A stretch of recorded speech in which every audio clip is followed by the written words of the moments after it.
Up a day, it's your innovation coach, Rob Jackson, and welcome to another edition of the Innovate Guam podcast, the podcast where we look at all things innovation, technology, and improvement related to the island of Guam. Please like, subscribe, or follow me on YouTube, Facebook, LinkedIn, and IG. Also, coming at you brand new is also I'm on Substack now. My podcast drops the beginning of each week. Also, look for my Innovate column in the Pacific Daily News the first and third Fridays of every month. So, my guest today on the podcast is somebody I've been looking forward to having a conversation with. She is a transformational figure in Guam's educational landscape. Her leadership is marked by steadfast commitment to the workforce development, fiscal responsibility, and the expansion of educational opportunities for all of the people of Guam, as well as the broader Micronesia region. She holds a PhD in educational leadership, as well as a master's in public administration and a business administration degree, both of those from the University of Guam. She has a background in accounting and finance and has held financial management positions in the private sector, as well as serving as a former comptroller of the Guam public school system, as well as the previous vice president for financial affairs, controller, and general accounting supervisor for Guam Community College. In June of 2007, she became the first female president and CEO of Guam Community College. Ladies and gentlemen, I give to you Dr. Mary Okada. Dr. Okada, how are you doing? I'm doing just fine. Thank you so much for having me today. Oh, thank you so much for being on the podcast. I've been really looking forward to this opportunity to have a conversation with you. Are you ready to get into it? I am. Thank you. All right. So we have a tradition here on the Innovate Guam podcast. We start off with a few icebreaker questions to kind of gauge where your head is at in terms of innovation and technology. So the first question is, what is your definition of innovation and what does innovation mean to you? So innovation for me is taking what your current business practices are or your business or your operations and identifying something new. What is a new way or a new technique to do something so that things become more efficient, more effective, and that people are drawn to it? So from the educational landscape, it's what can we do different here at the Guam Community College that would bring people to the community college so that they can take or have the opportunity for educational learning here at the college. Outstanding. I love that answer. Next question. How do you think workforce development and innovation are linked or related? So I think using innovation with workforce development really identifies as how can you relate to what individuals need to support the workforce in a way that meets them where they're at. So for example, a couple of years ago, right during the pandemic, the college wanted to know what does the post-pandemic workforce look like? And so it was, what can we create that takes ideas from industry to attract individuals that give them some training and prepare them for the workforce? And so it's interesting to see how, and I'll use the example of the boot camp model that we launched. Normally, when you train individuals, you put them through the training component and then you identify employers for them to work for. What the college did in this regard was in our boot camp model we identified the employers on the front end. And that gave a good impact for individuals because they knew from the front end, I'm preparing to work for company A, B, or C, and I'm being trained in areas that company A, B, and C want as entry-level positions. And so that gave individuals a sense of, okay, if I go through this boot camp, I'm going to be trained. I've got an employer that is not only involved in creating the curriculum for the industry, but also involved in selecting participants and eventually hiring these participants. So for us, that was an innovative way, taking what was normally a process and just kind of tweaking it, flipping it over on the other side and making it attractive to individuals that were looking for careers in certain industries, knowing who the employers were that were engaged with the college in this particular endeavor. Yeah, absolutely. That is a great model, and I think it's popping up more and more regularly across the board these days. All right, Absolutely, last absolutely. question. Okay. Yeah, last question. So what does the 21st century workforce look like in Guam, and how is GCC aligning itself for that vision that you have of this 21st century workforce?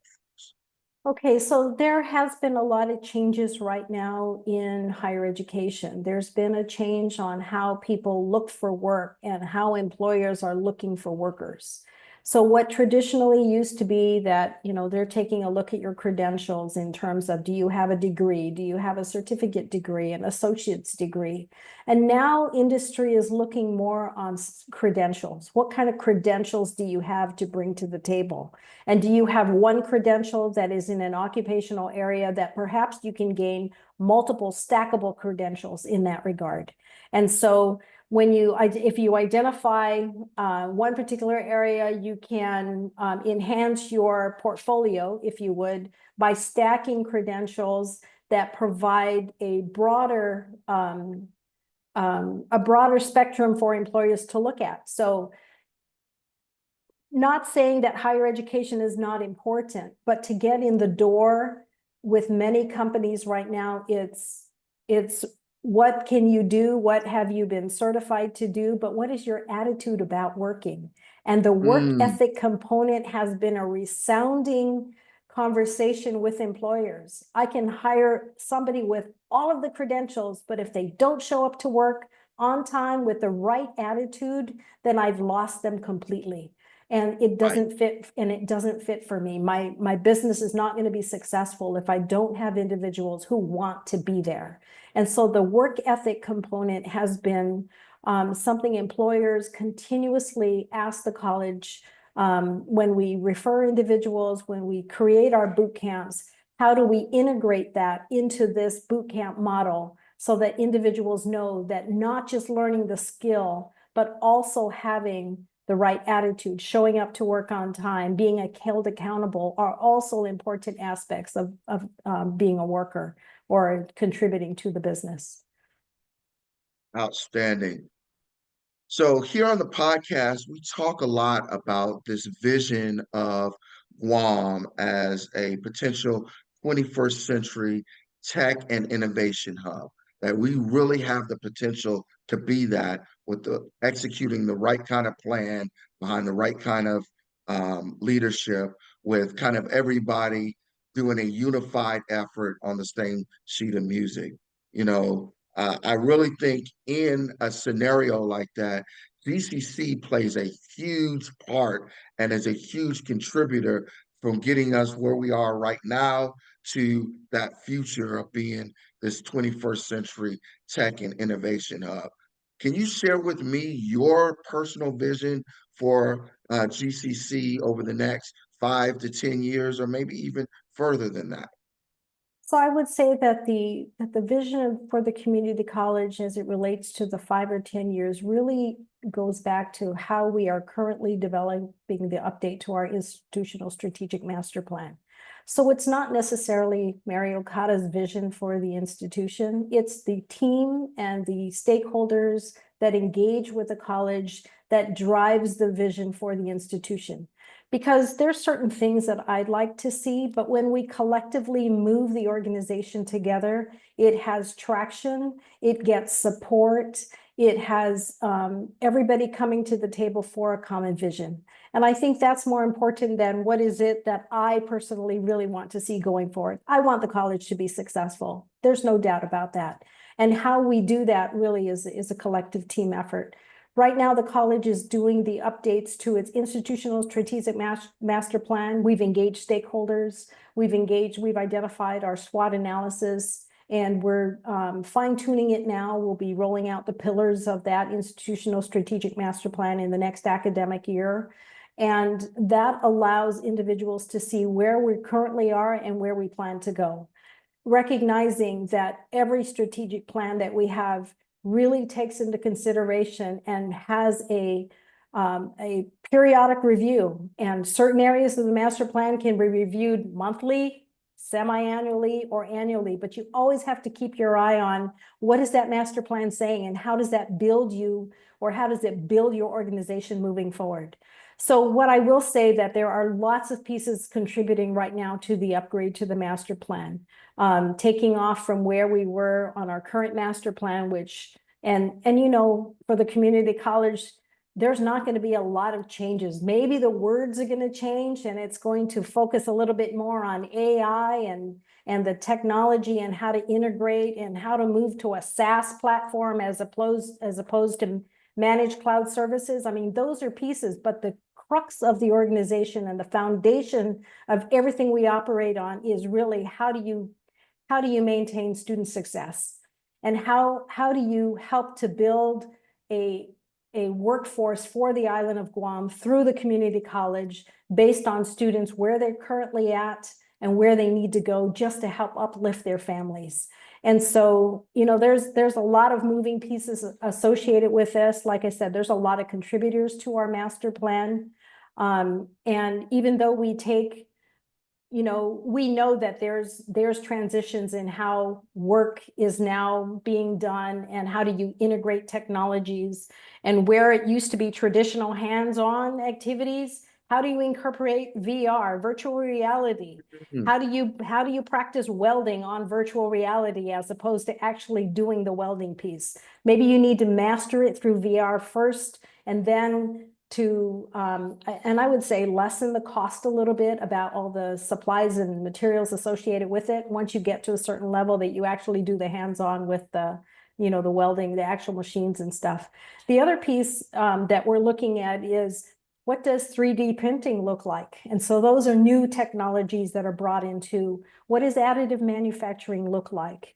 And how do you integrate all of these while still supporting every component of workforce development? And we talk about everything from healthcare to education to ship repair to manufacturing to distribution, transportation.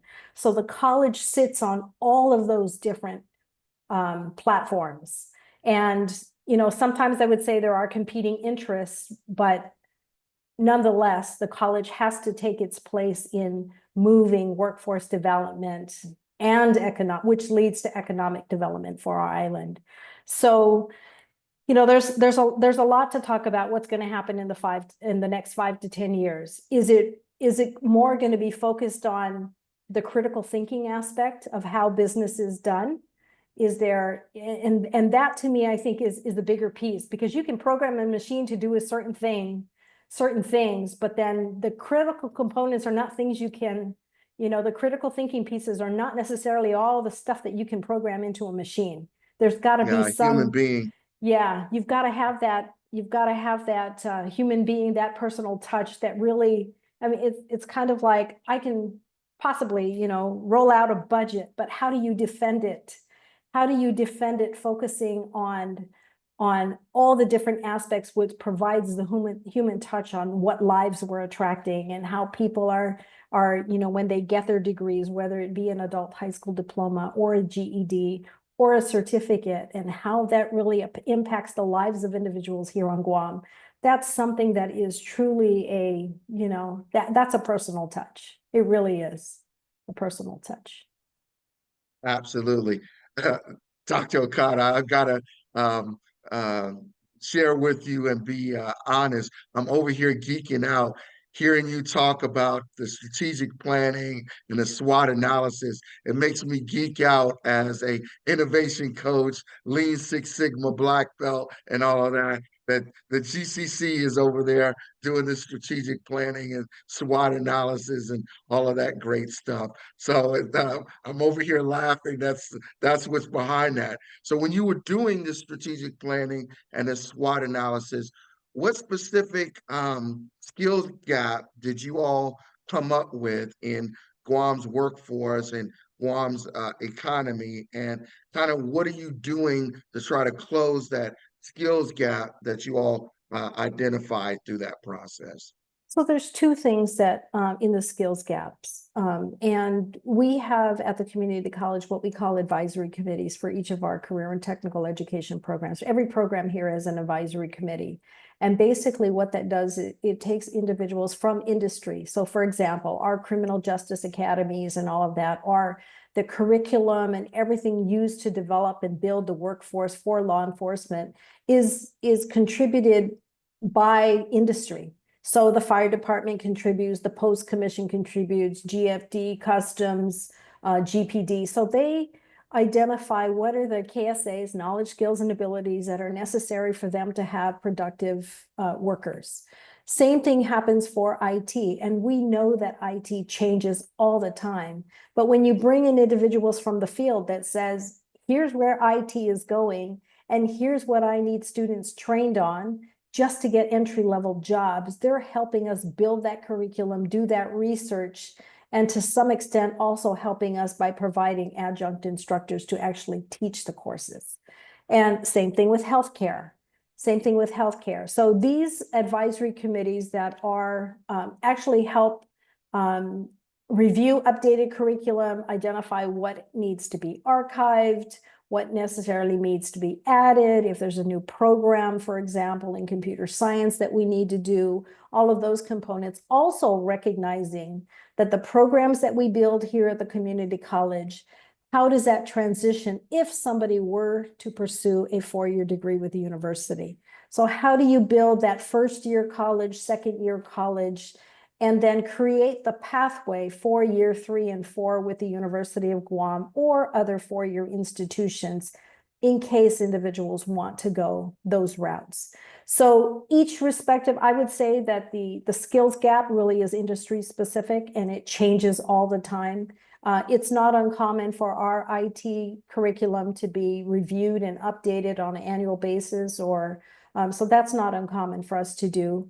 If there's certain industry standards, those are usually brought in so that we can update curriculum based on that.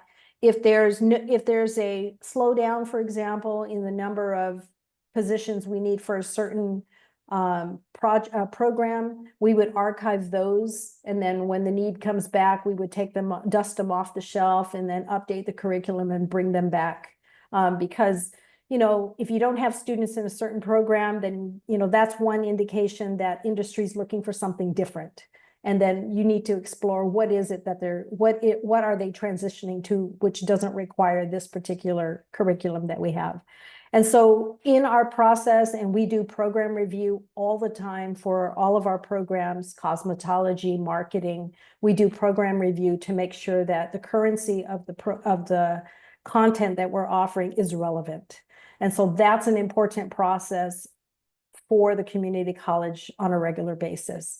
So that's one component. The other piece is how do we reach out and attract other areas, for example, certain populations that we're not able to attract to the college. Is there a reason that we don't have a lot of military students? And how do we attract military students? How do we offer short-term training for military students while they're, on Guam?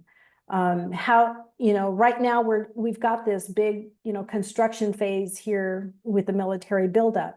But the construction phase is one part of it. But what happens after the construction becomes the service side.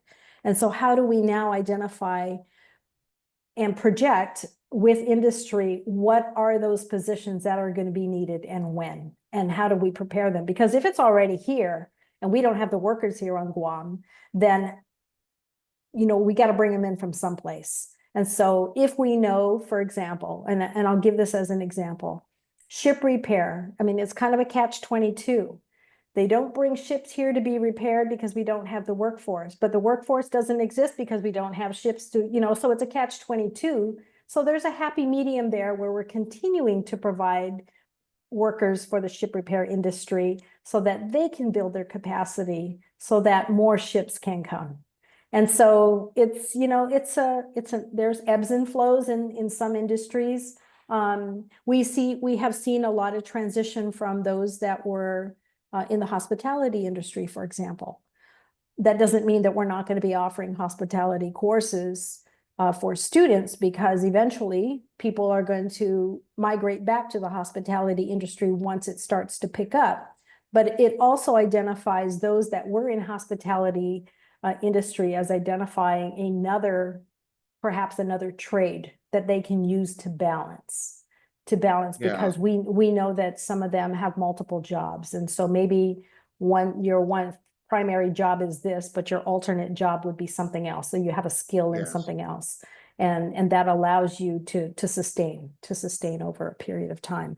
So I would say that through the conversations, not just internally with the individuals that work here at the college, but also externally with our stakeholders, we've been able to identify where there may be gaps in our curriculum and in our offerings. And then we try to, because it's easy to say we can stand up a program, but there's a lot of requirements in terms of the facilities and in terms of the staffing and in terms of the financing to get new programs going.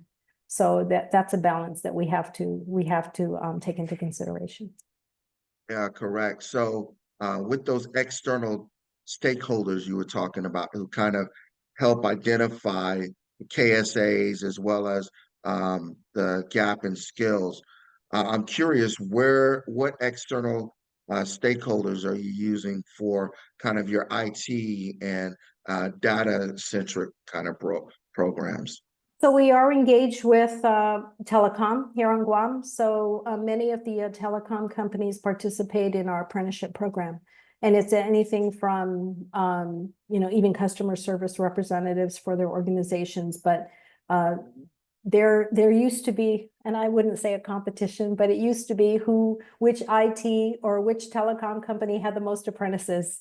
And they were always, but it was a good attraction for them, because the good thing about the apprenticeship program is that, it's a three-legged stool. It's a commitment by the business, it's a commitment by the community college, and it's in partnership with Guam Department of Labor. And so that three-legged stool allows individuals to progress through their employment, earning apprenticeable skills that lead to journey worker certification. And so, so for IT, we've engaged with every telecom company that is here on Guam. And so that's been I guess the foundation for us to build and to understand what capacities they need for whether it be, and I'm not an expert on this, when it used to be Cat 5 that they now call something else, Cat 6, and whether it was fiber or whether it was underground, and it was, just all of those components. And then identifying, what is it now that they're doing? Are they doing fiber? For the most part, the request is to do fiber training. Right. So let me circle back around to something you said that I found interesting. Sure. You were targeting other kinds of populations out there, like military. How could you attract them to it rather than just always focusing on the entry-level worker? So I'm interested to know what kind of programs GCC is developing to train or retrain mid-career professionals and adult learners for maybe new opportunities and experiences, similar to like what you were talking about for the military population. So for individuals here on Guam, whether mid-career, and I'll use because we have programs in each of the 6 public high schools. And so we have 13 different programs, anything from IT to marketing, auto body, automotive. We do have education programs that currently exist in the high schools. And during the summer,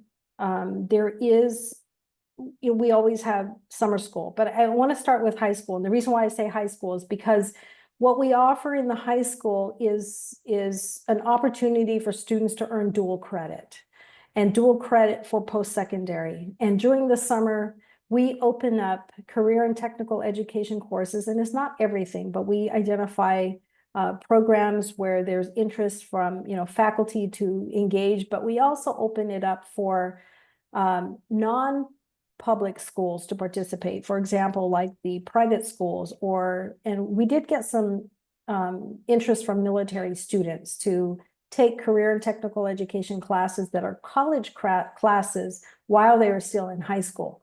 And so depending on the organization, it either is they accept it as they get the post-secondary college credit, but there's also an opportunity, depending on the school, to reverse transfer that to high school credit.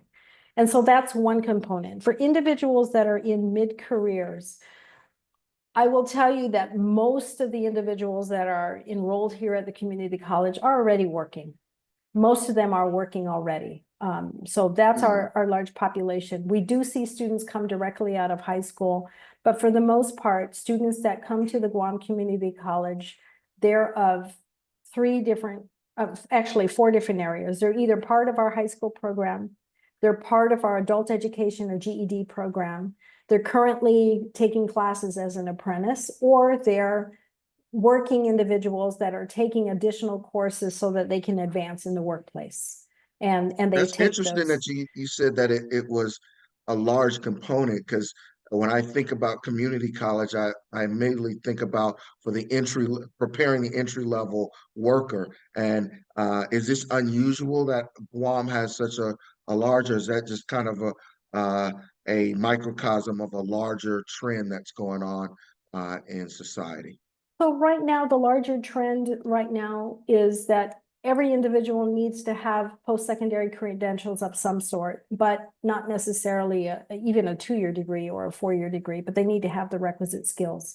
And so because we have so in our high school population, we service about 2,500 kids in the high school.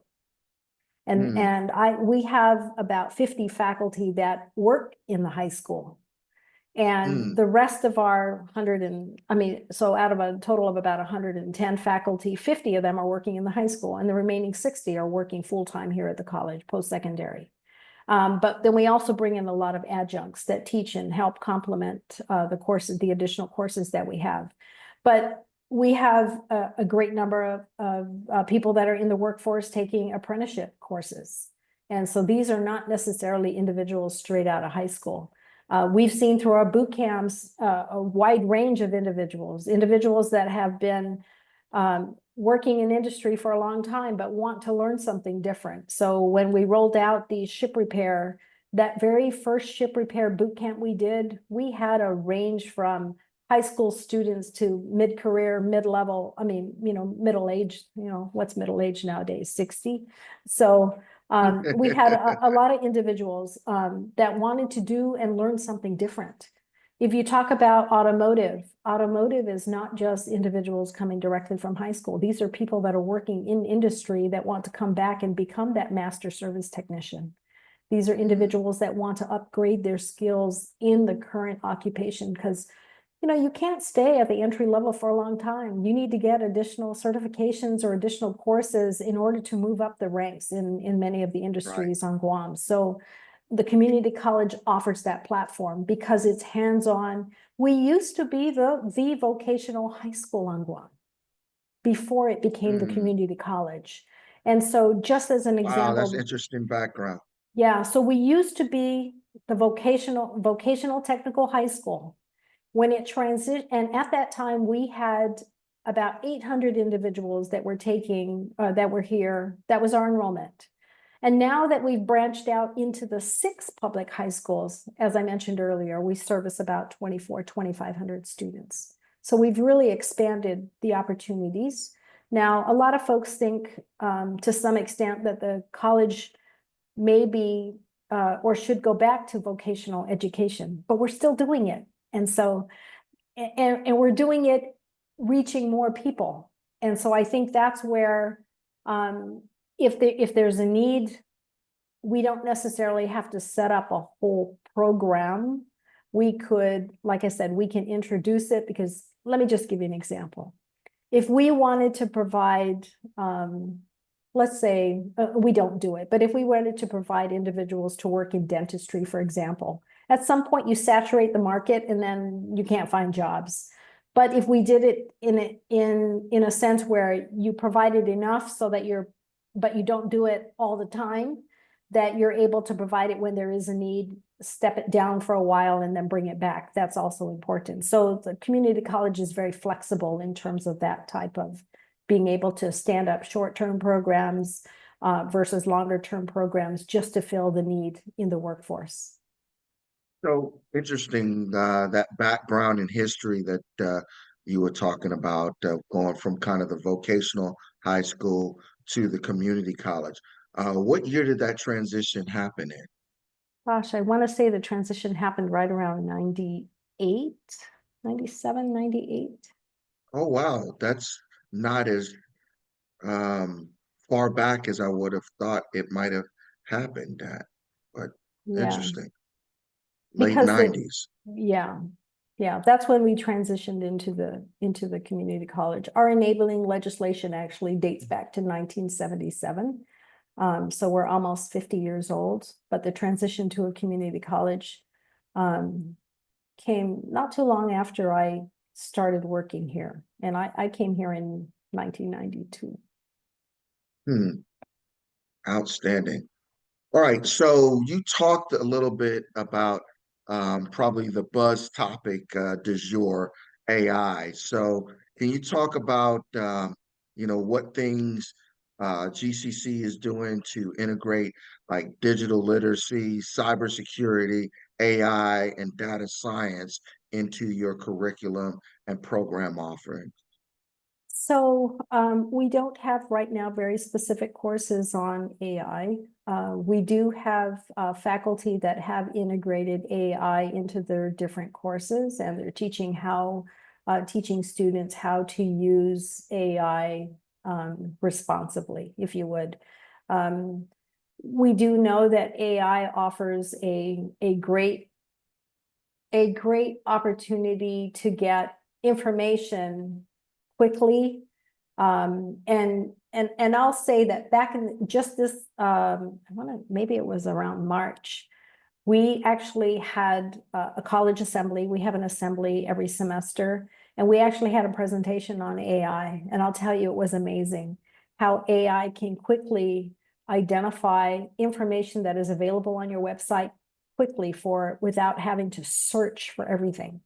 And so there's opportunities for individuals, if they wanted to find something from GCC just contained with the information populated by GCC, then you can extract the information, and then you know that if it's taken off of our website, then it really was provided by us. And so the authenticity of it was, I mean, of course, anything you do with AI, you still have to validate it. But one thing that, and even I was really shocked on the presentation, it even got into a point of translation. So the presenter took a video clip of me speaking at something and actually had me speaking in a foreign language, which I Yeah, thought was amazing.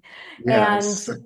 and so, AI can be very useful as I mean, international students is not something that we've actually invested a lot of time or money on, but giving individuals ways to do research and things quickly, I think is important. But the faculty have actually started. We need to put the policy in place on they're developing that policy right now on the use of AI in the classrooms and how it can be used. We don't have any specific courses on AI. We do have cybersecurity training for each of the employees. We are building cybersecurity courses, and I believe those are scheduled to roll out in the fall. And so that's, that's where we are in terms of that piece. But AI I is will tell you, amazing. I will tell you that all of those wonderful examples and amazing examples that you were sharing, uh, if you think about it, that's really just scratching the surface. It's really just like the basic, because even what's out right now, I'm not even talking about some of the aspirational visions out there, about the capability that can be done is huge, which is why it's so important that we teach kind of the workforce of the future to be able to kind of start getting ahead of the curve and using this to kind of create and take things to the next level. So I really see that data science, machine learning, AI component very important to incorporating into not just what we do academically, but also helping push society forward. So I'm really glad that you all are looking into that. Mhm. So tell me, of courses or programs that you have recently launched or ones that are in development right now, getting ready to be launched, what's the one that you're most excited about? So recently we rolled out our associate degree in nursing. We all know that the nursing profession here and even nationwide is in high demand. So we have many programs that support allied health, not just at the post-secondary level, but also in high school. We have a health careers in the high school. And we used to have, or we still have, an associate's degrees for LPNs, licensed practical nursing. But because of the high demand for RNs, and our ADN program is a 2-year RN program, these are the bedside nurses. I would say, and it's not because I have preference over it. It's just the most recent one that we rolled out was our ADN program. We currently have a cohort that started in March, and they will be completed by December of this year. And this cohort is students that have already been practicing LPNs. And so we're hoping to, well, they will finish up in December, and then they'll take their RN, and that'll put at least 20 students or 20 nurses into the workforce. We do have another cohort that will start in August, and that new cohort, start to finish, would be 5 semesters. And so we really see a high demand in nursing. And so that's been, something that we've been focusing a lot on, and have a lot of community support for. Our other programs that are in really high demand, Dr. right? Okada, sorry to Sure. interrupt you before you go on from nursing. I just kind of have a dumb question for you. Why is there still such a huge demand and a seeming deficit of skilled nurses on the island, so much so that we have to import all of these different travel nurses? If there's seems like there's so many that are still going through programs here, it seemed like we would be filling that deficit. Are a lot of people like leaving island, or what's going on? I think it's a combination of both. I mean, Guam does bring in a lot of travel nurses, but like I said, it's a nationwide shortage. And I think to some extent, maybe COVID had a little bit to do with it. People retired, people have been retired, and it's not just from nursing that people are retiring, even teachers. There's a high demand for teachers as well, not just in, mostly in K-12. But so we have a capacity that we have to maintain, or we have a threshold that we have to keep within because of the clinicals associated with nursing. So there's a lot that goes behind the nurses that we're able to produce. And we have long waiting lists for our nursing program, LPNs, and now the ADN program. And in as much as we produce these nurses, not all of them stay here.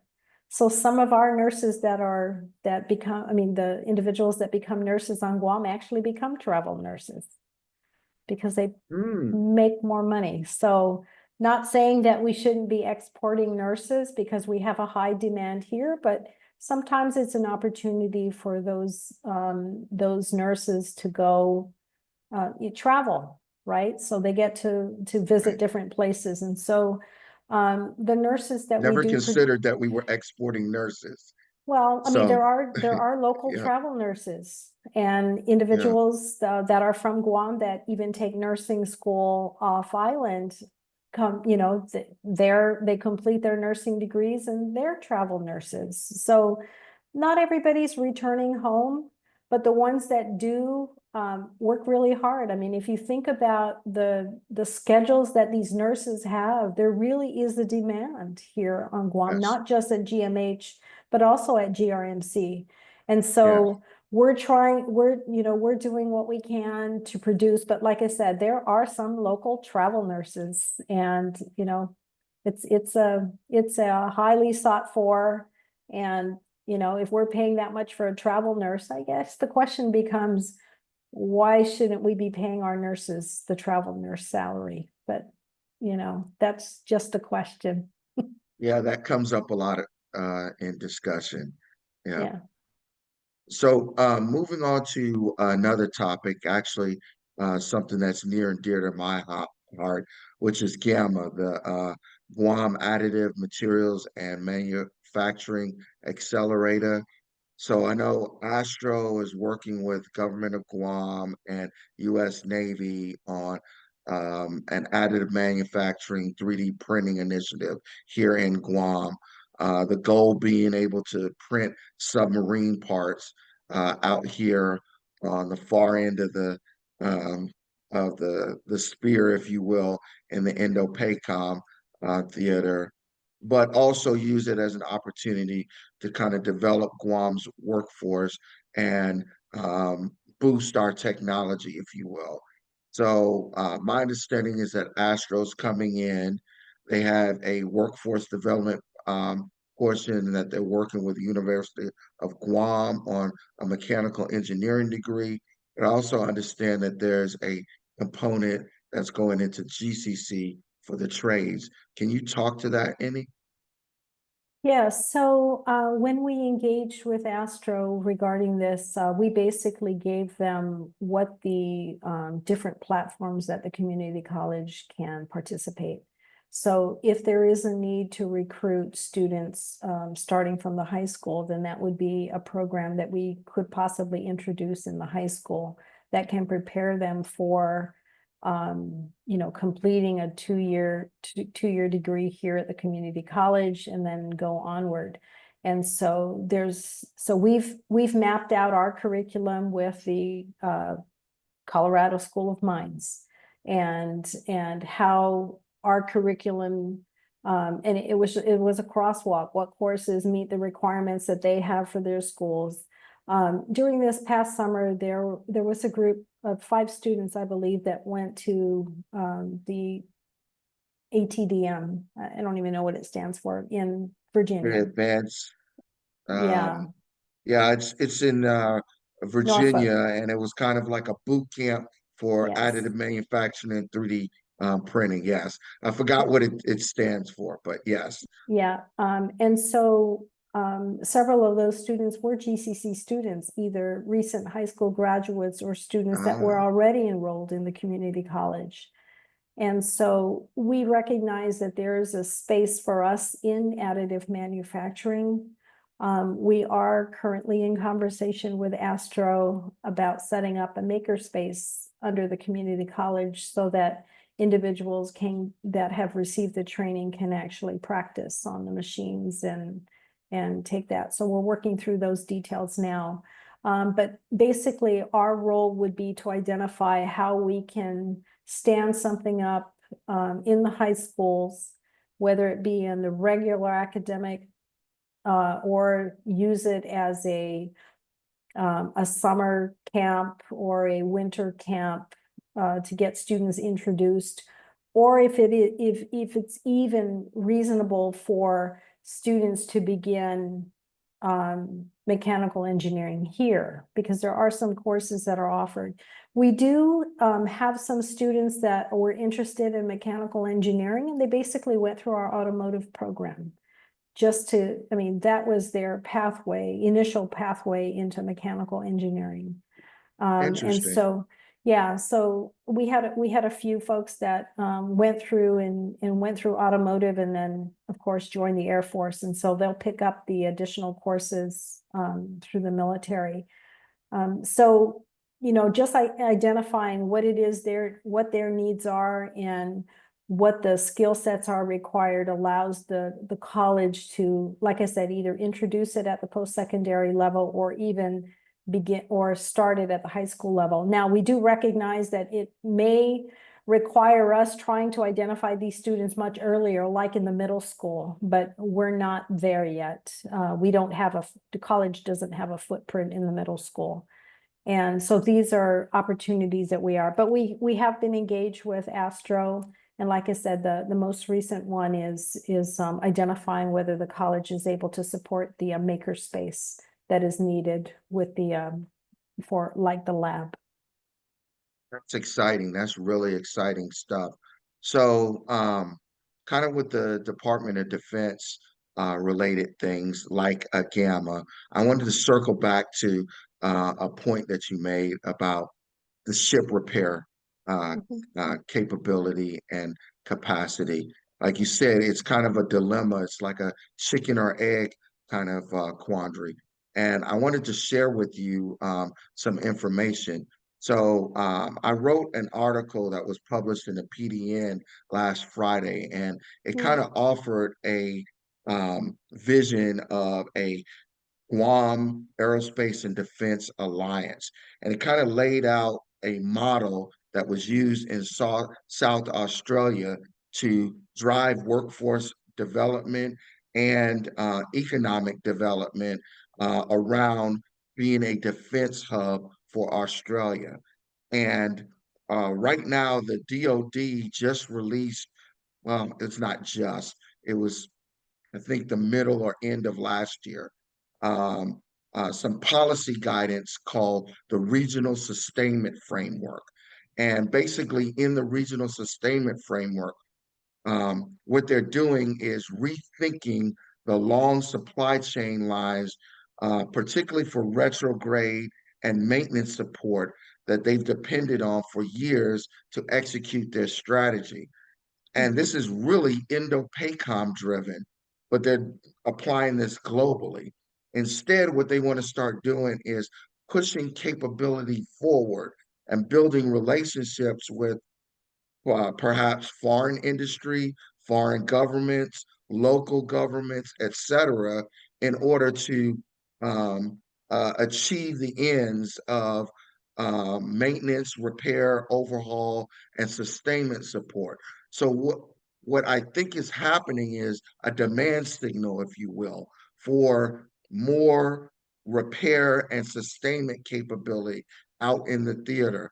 So ship repair, submarine maintenance, repair and overhaul, aircraft maintenance, repair and overhaul, war reserve material, maintenance and sustainment, and a whole plethora of kind of opportunities. And I think right now DoD is going out to different regions and different locations and sharing this information and looking at what kinds of things they can do.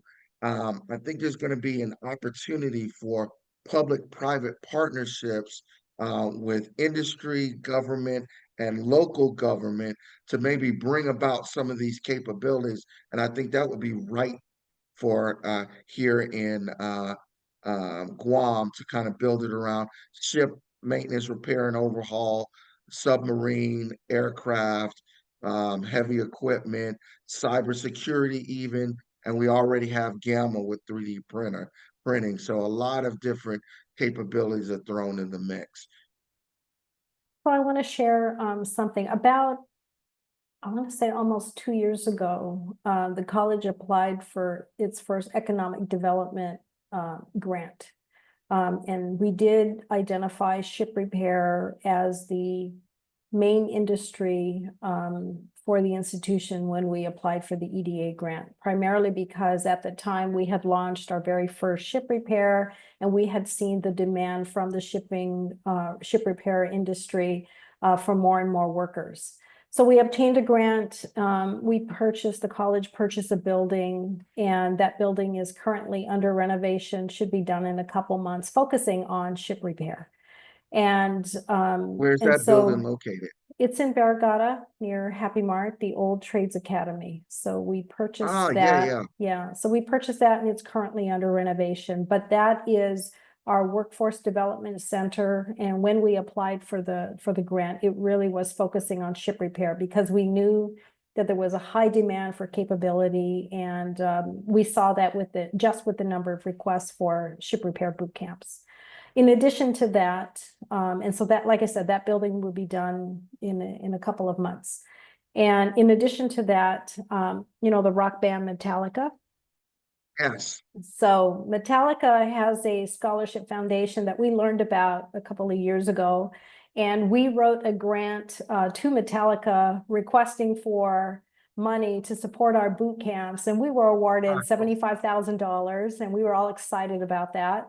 Primarily because, I mean, every concert they do, they set aside a certain amount of money and they use it for their foundation. So we applied for that foundation. Awesome. I never knew about that. And we just finished our first cohort of Metallica ship repair students, and there is another, I think there's enough funding to do a second one. And that, of course, just the idea funded by Metallica was a good thing. We did videos and sent it back to the team, to the group, to the rock band, and let them know what we were doing out here in the Pacific. So it was, identifying what are the workforce development needs of our region and how do we support that. And so, that's not the only external funding that we've received for boot camps, but it's because we've been identifying the need here on Guam and trying to braid, if you will, the different funding resources and opportunities in order to meet those requirements. And so yes, we had our eye on ship repair for several years now, to the extent that that was the project that we identified when we applied for the Economic Development Authority grant. It's absolutely exciting because I tell you, when I've been researching this possibility of a Guam Aerospace and Defense Alliance, I've been talking with um, industry companies, defense industry companies who want to come into Guam. They want to do ship repair here. They want to do aircraft repair here, but they look at deficiencies in workforce as well as infrastructure, and in some things that they perceive as non-business friendly government practices or whatever that kind of keeps them out. But I think with the coming regional sustainment framework, there's going to be a push that's going to get it over those barriers. I mean, even right now, with the additional submarines added to Apra Harbor here, and Pearl Harbor Shipyard trying to deploy mechanics from the industrial depot there here to support and sustain the submarine force. They can't keep anybody here because those folks want to go back to Hawaii. So they were forced eventually to kind of sub it out to industry and let industry figure out this problem. And the industry is having the same kind of problem, keeping a stable workforce out there. And oh, by the way, to get them to come to Guam for a short period of time, a 1 year or 2 year rotation, kind of pricey to do that. So one of the feedback that I gave to the National Defense Industrial Association on DoD's regional sustainment framework is that it's important that we add that third party to the partnership, and that being the local community, the local government, because through them you can address workforce development issues infrastructure deficiency issues, and other things that are really outside of the purview of OSD or industry to solve. And oh, by the way, if you put that kind of language in the industry contracts, it might be a little bit pricey at the beginning, but over the life cycle of the contract, it will be cheaper and you will probably get better results out of it to train up the local workforce rather than continuing to import in hired mercenaries, if you will, to kind of do this high-tech maintenance work. So, And the DoD has engaged with the community college in terms of building the capacity for cybersecurity. So they have been working with our dean, Dr. Michael Chan, and identifying they're providing us with some equipment to use for training purposes. And so they are engaged with that project right now, working with us to help build that capacity for cybersecurity as well. So again, it requires, I mean, if individuals are looking for, workers, it makes sense for us to build the local capacity, because the local capacity, to the extent they're gonna stay. Some of them have, many of them have yes, families here and they're gonna stay. yes, So there needs to be a balance. If you're bringing in H2s, we understand. But there has to be a component of that where you're also, building, even through the apprenticeship model, building the local workforce with local yes, or regional individuals. So because they're going to remain, for most part, many of them are going to remain on Guam. So there needs to be some balance as to, bringing in individuals from off island versus identifying those in the community that would help support the work. And you're right, it may be a little costly in terms of time, I think, in the very beginning, those that are unskilled, getting them to a skill level. But like I said, the whole reason for our boot camp is really identifying the company or the business and saying, what is it that you need in order to get them to entry level work? And once they get in, is how do you indenture them as apprentices to get them to the journey worker stage? yes. And so that was the whole vision of the building the boot camps, was getting them into entry level and eventually onto apprenticeship. Okay. All right. So, ma'am, let me ask you this: what advice would you have to young folks on Guam who are trying to adapt to Guam's changing workforce and workforce requirements? What kind of advice would you give them to help adapt to these changes and stuff that we're talking about? So the very first thing I would tell them is to explore the different opportunities that they may be interested in. If they're not in high school yet, then engage with the community college that exists in the public high schools, if they're in the public high schools. If they're not in one of the 6 public high schools, then keep track of what the college offers, because these are not courses that are charged to the students. These are all funded, federally funded. And so take an opportunity to explore the different courses in career and technical education that we offer during the summer, because that gives them some idea of, is this an industry I really want to go into? And then take advantage of the different career fields, the different career fairs that we have, whether it be at GCC or out in the public, in the public or private schools. Take advantage of the career days that we have and explore the different occupational areas. And then when you come and you're looking for what that job is, I mean, talk to people in the industry. The last thing that you really want people to do, and we don't offer student loans here, but the last thing you want people to do is to go off, get a degree in something that they come back and never want to use and have all this Yes, debt. yes, Of course, one of the things I would love to do is to offer, as much free college as we can, and get funding resources to do that. But that'll get people into the workforce a lot quicker if they didn't have to carry the financial burden, because some folks can avail of federal financial aid and others can't. But how do you give everyone an equal opportunity to do that? And so I would tell students,